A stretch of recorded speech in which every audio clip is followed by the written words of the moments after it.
Hello students, welcome to Digi Lessons from the House of Navankur। बच्चों आज हम पढ़ेंगे क्लास 6 सब्जेक्ट मैथ्स लेसन 9 जिसका नाम है आंकड़ों का प्रबंधन। प्रश्नावली 9.1। प्रश्न नंबर 1। गणित के एक टेस्ट में 40 विद्यार्थियों द्वारा निम्नलिखित अंक प्राप्त किए गए। इन अंकों को मिलान चिन्हों का प्रयोग करके एक सारणी के रूप में व्यवस्थित कीजिए। सारणी दी रखी है, इसमें अंक दिए हैं, इनमें से हमें सारणी बनानी है और कुछ क्वेश्चनों के आंसर लिखने हैं। सबसे पहले हम सारणी बनाते हैं तो हम ये देखते हैं कि इसमें सबसे छोटा अंक कौन सा है। तो हमने देखा इसमें सबसे छोटा अंक 1 है, तो पहले तालिका में अंक हो जाएंगे, दूसरी तालिका में मिलान चिन्ह और तीसरी तालिका में विद्यार्थियों की संख्या ले लेंगे। 3 कॉलम बना लेंगे। तो पहले हमने देखा कि 1 अंक है और 1 अंक की संख्या कितनी बार है? 2 बार है, तो विद्यार्थियों की संख्या कॉलम में आ जाएगा 2 और मिलान चिन्ह के लिए हम 2 लाइन खींच देंगे। दूसरा है 2 अंक 2, तो हम देखते हैं 3 बार लिखा हुआ है, तो विद्यार्थियों की संख्या में हम 3 लिख देंगे और मिलान चिन्ह पर हम 3 मिलान चिन्ह बना देंगे, लाइन बना देंगे 1 2 3। फिर 3 अंक दिया है, उसमें भी 3 है और विद्यार्थियों की संख्या भी 3 ही है। फिर अंक 4 दिया है, मिलान चिन्ह हम देखते हैं, इसमें कुल विद्यार्थियों की संख्या 7 है, तो मिलान चिन्ह अपने 7 बनाएंगे। तो जब हम 5 मिलान चिन्ह बनाते हैं तो 4 टैली चिन्ह बनाने पर उसमें एक क्रॉस लाइन बना देते हैं, तो ये 5 का बंच हो जाता है। तो 5 और 2 अलग से लाइन, तो कितने हो गए? 7। फिर अंक 5 दिया है, वो कितनी बार दिया है? 6 बार, तो मिलान चिन्ह हम 6 बनाएंगे। 5 4 लाइन खींचिए, क्रॉस लाइन और एक बन अलग से। 6 अंक आपका 7 बार दिया है, तो इसमें भी हम वैसे ही करेंगे, 7 मिलान चिन्ह बनाएंगे। फिर अंक 7 दिया है, विद्यार्थी संख्या 5 है, मिलान चिन्ह 5 बनाएंगे। अंक 8 है, विद्यार्थियों की संख्या 4 है, मिलान चिन्ह 4 बनाएंगे। अंक 9, विद्यार्थियों की संख्या 3, मिलान चिन्ह 3। इस तरीके से हम ये सारणी कंप्लीट करेंगे। इसके बाद ए दिया है, ज्ञात कीजिए कितने विद्यार्थियों ने 7 या उससे अधिक अंक प्राप्त किए। तो हम देखते हैं 7 या उससे अधिक, तो 12 विद्यार्थियों ने 7 या उससे अधिक अंक प्राप्त किए। ये हमने कैसे ज्ञात किया? ये हमने देखा 7 से या उससे अधिक पूछा है, तो यहाँ पर 4 विद्यार्थी थे और 6 थे, 4 और 6 10, और 10 के बाद यहाँ पर 5 4 और 3 7 और 5 12। 7 से अधिक या 7, तो हमने देखा कि 5 + 4 + 3 बराबर हो गए 12। फिर यहाँ पर बी दिया है, कितने विद्यार्थियों ने 4 से कम अंक प्राप्त किए। 4 से कम वाले, तो 4 से कम में कितने हो जाएंगे? 3 और 3 6 और 2 8। 8 विद्यार्थियों ने 4 से कम अंक प्राप्त किए। प्रश्न नंबर 2। कक्षा 6 के 30 विद्यार्थियों की मिठाइयों की पसंद निम्नलिखित है। लड्डू, बर्फी, लड्डू, जलेबी, लड्डू, रसगुल्ला, जलेबी, लड्डू, बर्फी, रसगुल्ला, लड्डू, जलेबी, जलेबी, रसगुल्ला, लड्डू, रसगुल्ला, जलेबी, लड्डू, रसगुल्ला, लड्डू, लड्डू, बर्फी, रसगुल्ला, रसगुल्ला, जलेबी, रसगुल्ला, लड्डू, रसगुल्ला, जलेबी, लड्डू। तो ये जो तालिका दी है इसमें मिठाइयों की पसंद दी है। तो इसमें जो पहला क्वेश्चन है वो है मिलान चिन्हों से बनाई गई सारणी। तो हम क्या करेंगे, इसमें मिठाइयों के इन नामों को मिलान चिन्हों का प्रयोग करते हुए एक सारणी में व्यवस्थित कीजिए। तो मिलान चिन्हों से बनाई गई बारंबारता सारणी। तो इसमें एक साइड लिख रही है मिठाइयाँ, दूसरे कॉलम मिलान चिन्ह, तीसरे कॉलम विद्यार्थियों की संख्या। तो सबसे पहले लड्डू हैं, तो लड्डू कितने विद्यार्थियों को पसंद है? 11 विद्यार्थियों को। तो मिलान चिन्ह कितने हो जाएंगे? 11। पहले के 5 5 और फिर लास्ट में 1, तो 11 मिलान चिन्ह बनाएंगे। फिर है बर्फ़ी। बर्फ़ी विद्यार्थियों की संख्या है 3, तो 3 मिलान चिन्ह बनेंगे इसमें। मिठाइयाँ, इसमें तीसरे नंबर पे जलेबी, जिसमें विद्यार्थियों की संख्या कितनी है? 7। जलेबी कितने बच्चों को पसंद है? 7 बच्चों को। तो मिलान चिन्ह हम कितने खींचेंगे? 7। रसगुल्ला कितने विद्यार्थियों को पसंद है? 9। तो मिलान चिन्ह कितने बनाएंगे हम? 9।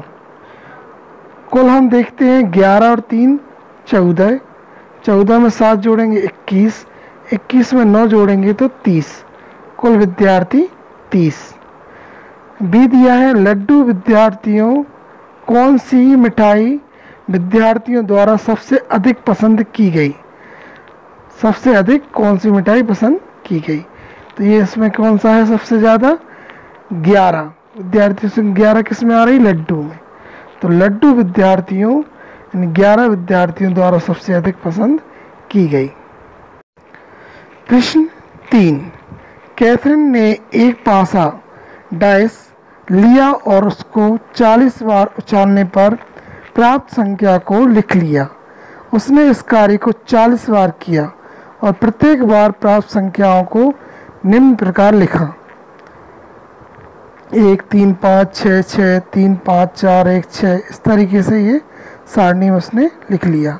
एक सारणी बनाइए और आंकड़ों को मिलान चिन्हों का प्रयोग करके लिखिए। अब ज्ञात कीजिए। पहले हमें सारणी बनानी है, बाद में फिर ABC के आंसर बताने हैं। तो सारणी में हम सबसे पहले क्या लिखेंगे? संख्या। तो संख्या हमने क्या क्या देखी? 1 से लेकर 6 तक अंक दिए हुए हैं। तो 1 2 3 4 5 6 ले लेंगे। मिलान चिन्ह, फिर तीसरी बार कितनी बार, 3 कॉलम बनाएंगे, संख्या का, मिलान चिन्ह का और कितनी बार का। तो संख्या में हमने देखा 1 है, तो 1 कितनी बार हो रहा है आपका सारणी में? 7 बार। और मिलान चिन्ह कितने बना देंगे हम? 7 ही बना देंगे। फिर 2 कितनी बार लिखा हुआ है? 6 बार। तो मिलान चिन्ह कितने बनेंगे? 6। फिर संख्या 3 कितनी बार है? 5 बार। मिलान चिन्ह 5 बनेंगे। फिर संख्या 4 है, 4 बार। मिलान चिन्ह भी 4 बनेंगे।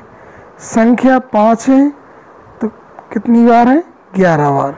तो मिलान चिन्ह कितने बनाएंगे हम? 11।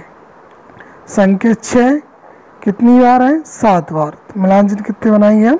7।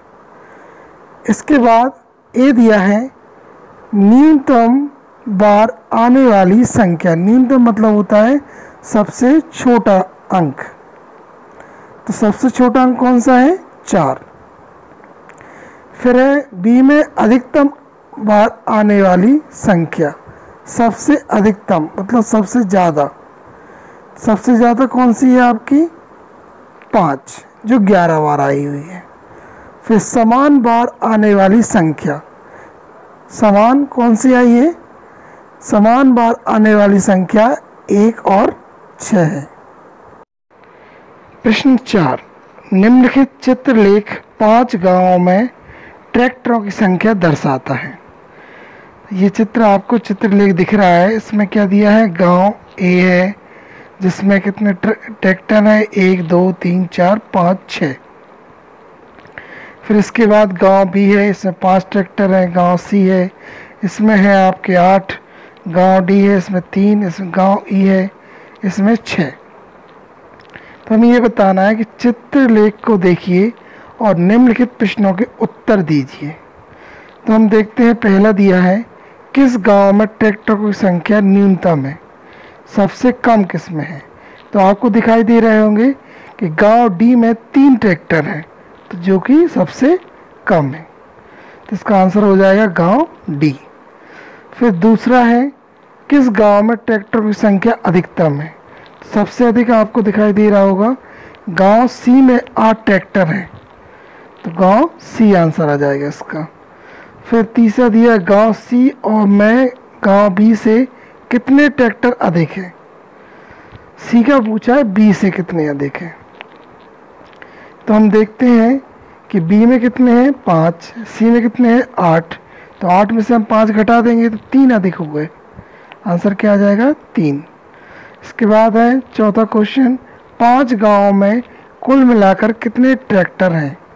तो इन सभी को हम जोड़ लेंगे। पहले में कितने हैं 6, दूसरे में कितने हैं 5, 6 और 5 11, तीसरे में कितने हैं 8, 11 और 8 19, फिर चौथे में कितने हैं 3, तो 19 और 3 22, और फिर लास्ट में कितने हैं 6, तो 22 और 6 28। कुल ट्रैक्टर कितने हो गए आपके 28। तो इस तरीके से आंसर हो गए। प्रश्न 5, एक सह शिक्षा माध्यमिक विद्यालय की प्रत्येक कक्षा में लड़कियों की संख्या निम्न चित्रलेख द्वारा प्रदर्शित है। कक्षा 1 2 3 4 5 6 7 8 कक्षाएं दी हैं। लड़कियों की संख्या, एक लड़की कितनी संख्या हो जाएगी 4 लड़की। एक जो चित्र में दिया हुआ है, एक लड़की का जो चित्र बना हुआ है उसमें 4 लड़कियां हैं, तो एक चित्र हम 4 लड़कियों के बराबर लेकर चलेंगे। तो पहली कक्षा में कितने हो गए 4 का पहाड़ा पढ़ सकते हैं हम, 4 दूनी 8, 4 तीय 12, 4 चौको 16, 4 पंजे 20, 4 छीं 24। 6 चित्र दिख रहे हैं, तो कुल कितने हो जाएंगी लड़कियां 24। फिर इसी तरीके से दूसरे में कक्षा 2 में 5 चित्र दिख रहे हैं, मतलब यहाँ पर कितनी लड़कियां हो जाएंगी आपकी 4 चौको 16, और ये आधा चित्र दिख रहा है, मतलब इसमें 2 लड़कियां हैं। आधा चित्र है मतलब 2 लड़कियां, पूरा चित्र होगा तो 4 लड़कियां, तो यहाँ पर हो जाएगा 4 चौको 16 और 2 18। तो कक्षा 2 की लड़की 18 हैं, कक्षा 3 में 20 है, कक्षा 4 में 14 है, कक्षा 5 में 10 है, कक्षा 6 में 16 है, कक्षा 7 में 12 है, और कक्षा 8 में 6 लड़कियां हैं। अब इसके बाद हम क्वेश्चन देखते हैं। इस चित्रलेख को देखिए और निम्नलिखित प्रश्नों के उत्तर दीजिए। पहला दिया है ए, किस कक्षा में लड़कियों की संख्या न्यूनतम है? न्यूनतम यानी कम, तो कक्षा 8 में लड़कियों की संख्या सिर्फ कितनी है 6 है, तो उत्तर हो जाएगा कक्षा 8। फिर दूसरा क्वेश्चन है बी, क्या कक्षा 6 में लड़कियों की संख्या कक्षा 5 की लड़कियों की संख्या से कम है? तो हम देखते हैं कि 5 में है 10 और 6 में कितनी है 16, तो हम कह सकते हैं नहीं, इसका आंसर हो जाएगा नहीं। सी दिया है कक्षा 7 में कितनी लड़कियां हैं? तो कक्षा 7 में कितनी है 3 चित्र दिए हैं, और जबकि एक चित्र में कितनी लड़कियां हैं 4, तो 3 का गुणा हम किस में कर देंगे 4 में, 3 चौको 12 लड़कियां हैं कक्षा 7 में। प्रश्न 6, किसी सप्ताह के विभिन्न दिनों में बिजली के बल्बों की बिक्री नीचे दर्शाई गई है। तो दिन दिए हैं सोमवार, मंगलवार, बुधवार, बृहस्पतिवार, शुक्रवार, शनिवार और रविवार। बल्बों की संख्या दी है। एक बल्ब में कितने हैं 2 बल्ब। एक चित्र बना हुआ है उसमें हम कितना काउंट करेंगे 2 बल्ब काउंट करेंगे। सोमवार को कितने हो जाएंगे आपके 2 छीं 12, मंगलवार को 2 सत्ते 14 बल्ब, बुधवार को 8, बृहस्पतिवार को 10, शुक्रवार को 14, शनिवार को 8, रविवार को 18। इस तरीके से बल्बों की बिक्री हुई। हम देखते हैं इन क्वेश्चनों के आंसर। चित्रालेख को देखिए और निम्नलिखित प्रश्नों के उत्तर दीजिए। ए दिया है शुक्रवार को कितने बल्ब बेचे गए। तो शुक्रवार को हमने देखा कितने चित्र दिख रहे हैं आपको 7, तो हम 2 गुणा 7 लिखेंगे, बराबर कितना हो जाएगा 14। आंसर आ जाएगा 14। इसके बाद बी है, किस दिन बेचे गए बल्बों की संख्या अधिकतम थी?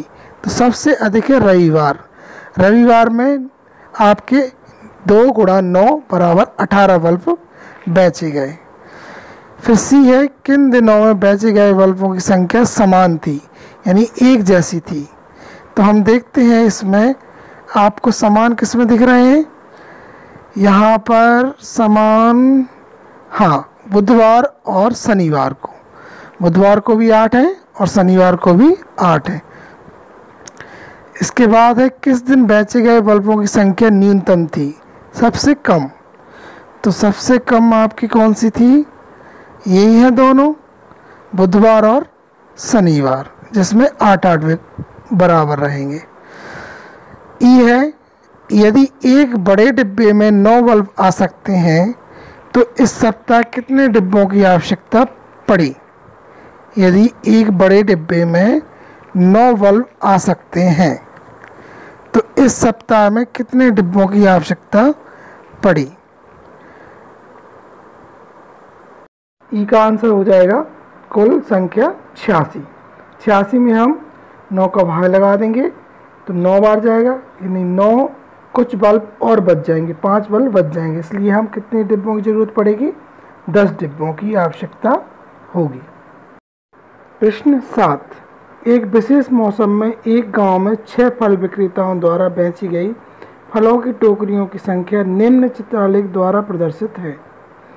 फल विक्रेता रहीम, टोकरियों की संख्या 4 दी है यहाँ पर, और एक टोकरी में कितने हैं? 100 फलों की टोकरियाँ हैं, तो यहाँ तक कितने हो जाएंगे? 400। लखनपाल, इसमें आप कितने हो जाएंगे? 500 और आधे इसके कर दो तो 50, 550। अनवर 700। मार्टिन 1 2 3 4 5 और 4 9, 950। रंजीत सिंह 800। जोसेफ 450, 450। यानी हमें ये देखना है इसमें कि एक टोकरी है वो कितने फलों के बराबर है? 100 फलों की टोकरियों के बराबर है। ये जो चित्र दिख रहा है इसमें, तो हम कुछ क्वेश्चनों के आंसर देते हैं। इस चित्रालेख को देखिए और निम्नलिखित प्रश्नों के उत्तर दीजिए। किस फल विक्रेता ने अधिकतम फलों की टोकरियां बेची? तो मार्टिन ने अधिकतम फलों की टोकरियां बेची। यदि संख्या पूछ ले तो कितना हो जाएगा? 950। इसके बाद है, अनवर ने फलों की कितनी टोकरियां बेची? अब अनवर ने 7 × 100 = 700, 700 टोकरियां बेची। वे विक्रेता जिन्होंने 600 या उससे अधिक टोकरियां बेची अगले मौसम में गोदाम खरीदने की योजना बना रहे हैं, क्या आप इनके नाम बता सकते हैं? हाँ, तो हम देखते हैं पहले में क्या दिया है? 600 से अधिक। तो 600 से अधिक एक तो अनवर ही है, 700 एक मार्टिन है और एक रंजीत सिंह है। ये तीनों ने 600 से अधिक है, इन्होंने 600 से अधिक टोकरियां बेची हैं, तो इनके नाम आ जाएंगे। सी का आंसर हो जाएगा अनवर, मार्टिन और Ranjit Singh. Thank you students.